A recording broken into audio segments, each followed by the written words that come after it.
بله، در مورد روابط خواهر برادر در خانواده، این که حالا من چون خودم 3 فرزند دارم و اختلاف سنشون هم تقریبا کمه، خب این با این چالش‌ها خیلی مواجه بودیم و باز این داستان حل مسئله خیلی میتونه کمک بکنه. وقتی جمعیت بیشتر میشه، منافع افراد و تضاد منافع با هم دیگه طبیعتاً بیشتر میشه و بحث حل مسئله، گفتگوهای خانوادگی، جلسات خانوادگی خیلی میتونه کمک بکنه برای اینکه افراد یاد بگیرن نظرات همدیگه رو بشنون و اون همدلی رو با هم دیگه داشته باشن، بتونن منافع خواهر برادرشون رو در نظر بگیرن، منافع خودشون در نظر بگیرن، اون جاهایی که اینا تضاد ایجاد میکنه رو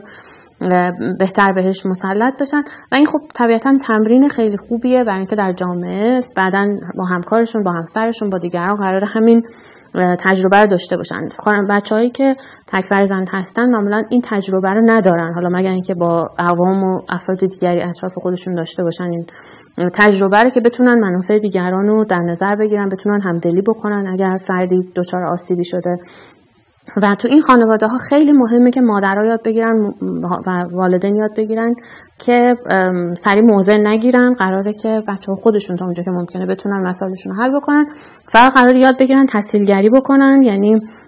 توی اون جلساتی که در خانواده داریم مسائل مطرح بشه، نظرات شنیده بشه. این حتی یه تمرین دموکراسی خیلی خوبه برای بچه‌هایی که تو خانواده هایی که جمعیت زیاده، یاد بگیرن که حالا گاهی تصمیمای کلی مخالف نظر اوناست، ولی لازمه که با اون پذیرش و صبر که گفتیم، با پذیرش نظر دست جمعی افراد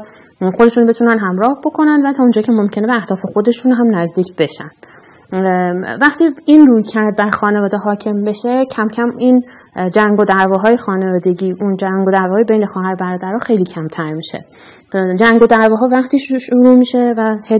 شدت و حدت میگیره که مادر پدر موضع میگیرن، مادر پدر از بالا قانون میخوان اعمال بکنن، مادر پدر موضع طرفداری یه بچه رو میکنن که این حتی ما تو اتاق درمان میبینیم که سالیان سال بعد هنوز زخم‌های ایجاد میکنه. مادر به دلایلی طرفدار یکی از بچه‌ها بوده، حالا به دلیل مشکلی که اون بچه داشته، مشکل سلامتی، مثلا بچه با یه مشکلی به دنیا اومده، یا از بچه‌هایی هستش که از نظر سیستم عصبی متفاوته که حالا ما کودکان استثنایی بهشون میگیم، به دلیل اوتیسم داره، ADHD داره، اختلالات مختلف داره، به اون دلیل مادر طرفدار اون بچه بوده و سالیان سال بعد اون خواهر برادر دیگه تو اتاق درمان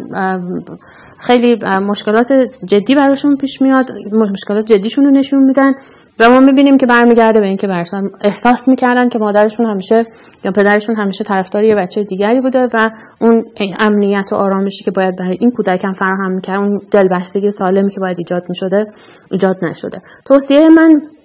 به خانواده بر اساس مطالعاتی که دارم و حالا تجربه این که 3 فرزند داشتم و خودم دانشجو بودم و بعد شاغل بودم، اینه که تا اونجا که ممکنه فرمول رو بهشون بدیم. فرمول اینه که هر کسی نظراتشو بگه، با هم دیگه تعاملی دنبال راه حل مسائل بگردیم